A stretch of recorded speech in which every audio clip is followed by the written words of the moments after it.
Remember when you were 21, when you would lose count of how many margaritas you'd had, dance until 3 a.m., and still wake up at 9 a.m. the next morning, ready for brunch? You may have been a little tired, but fine, laughing with your friends about who thought tequila shots were a good idea. And now, at 35, the hangover lasts 2 days. When you wake up, and it feels like you've been hit by a bus that also ran over your soul for good measure. Day 1 is survival mode. Water, painkillers, electrolytes, sunlight avoidance. Day 2 is when you start re-entering society. Slowly, cautiously, questioning your life choices. So the obvious question is, what actually changed? There are no strong, well-established clinical studies that say hangovers worsen specifically during perimenopause. That exact statement hasn't been cleanly proven. But there is solid physiology and a lot of consistent lived experience from women that helps explain why it feels that way. So let's break it down in a way that actually makes sense for your body at this age. Firstly, body composition. As we age, even in fit women, there's usually a shift in body composition. Slightly less lean muscle mass and slightly more body fat, even if fitness is high. Alcohol distributes into the water in your body via the bloodstream, and muscle is very water-rich. Think of it like a big internal dilution system, whereas fat tissue contains much less water. So as total muscle slowly decreases with age, even in strong, healthy bodies, the same number of drinks is being distributed into a smaller water space, which leads to a simple outcome: higher concentration of alcohol in the bloodstream and stronger effects from the same amount of drinking. So if you're thinking, but I'm healthier now than ever, you're not wrong. It just doesn't fully protect you from this specific mechanism. Next big piece: hormones. During perimenopause, estrogen doesn't just decline, it fluctuates. And estrogen quietly influences a lot of systems involved in alcohol processing, including liver enzyme activity, like alcohol dehydrogenase pathways. Alcohol breaks down into acetaldehyde, a toxic byproduct responsible for a lot of hangover symptoms, including headaches, nausea, and that poisoned feeling. If clearance is less consistent, that byproduct may stick around longer. So a common question is, does lower estrogen mean I'm just worse at metabolizing alcohol? Not exactly worse, but often less consistent. Some days your system clears alcohol more efficiently. Other days it lingers longer. Next, sleep. Here's something almost every woman in her 30s and 40s recognizes. Sleep just isn't the same. Perimenopause is associated with lighter sleep, night sweats, more frequent waking, and less deep restorative sleep. Now, layer alcohol on top of that. The common question is, but I fall asleep faster when I drink. Doesn't that mean I sleep better? It feels that way, but biologically, it's the opposite. Alcohol disrupts REM and deep sleep later in the night.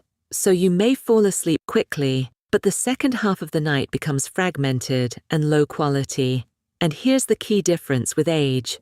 In your 20s, your body can absorb that sleep disruption more easily. In your 30s and 40s, your baseline recovery is lower, so the same disruption produces a bigger next-day crash. Even timing matters. Having your last drink at 1 a.m. results in worse sleep architecture, while having your last drink at 10:30 p.m. significantly reduces disruption. That small shift alone can change the entire next day. Another factor is inflammation. Hangovers aren't just dehydration, they are also an inflammatory response. And many women ask, why does everything feel more intense now than it used to? Part of the answer is that inflammatory sensitivity can increase with hormonal transition periods, so the same alcohol exposure may trigger stronger headaches, more fatigue, more brain fog, and longer recovery time. Not because you're doing anything wrong, but because your immune and hormonal systems are interacting differently than they did in your 20s. So what's actually causing it? Honestly, it's not one thing. It's the combination of slightly lower total body water, shifting hormone patterns, worse sleep quality, and increased inflammatory response. And this is where science gets honest.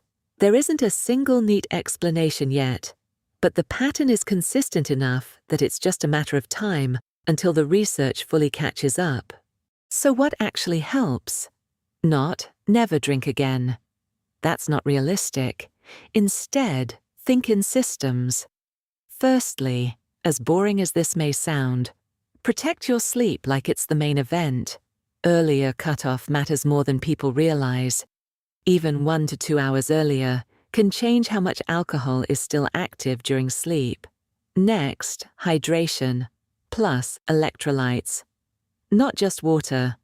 Water helps, but electrolytes matter for headache severity and recovery feeling. Third, notice your personal sensitivity pattern. This is huge in midlife, because 2 drinks might feel fine one week and heavy the next, due to hormone fluctuations, stress load, sleep debt, cycle phase, and gut changes. Look for the patterns. Over time, you'll often find 2 to 3 predictive variables that matter more than alcohol quantity alone. Also, food matters more than you think. Not just eat before drinking, but what you eat. Protein and fat slow absorption more effectively than carbs alone. Skipping dinner is one of the most consistent predictors of a worse next day, and not the main factor, but still relevant. Alcohol type plays a supporting role. Darker alcohols often contain more congeners, which results in worse hangovers for many people, whereas clear spirits may feel easier in smaller doses. But dose still dominates everything. So in conclusion, hangover severity after 35 is made up of dose, sleep disruption, hydration status, and hormonal and stress context. And after 35, that context part starts to matter almost as much as the alcohol itself. So yes, you can still laugh with your friends, stay out late sometimes, and enjoy your life. But you do start needing more respect for what your body is balancing in the background. You're not going to quit alcohol because of a bad hangover. There are too many delicious cocktails to experience, vineyards to visit, and sometimes a shot of tequila for old time's sake is totally warranted. Just maybe plan for the 2 days after a little more gently than you used to.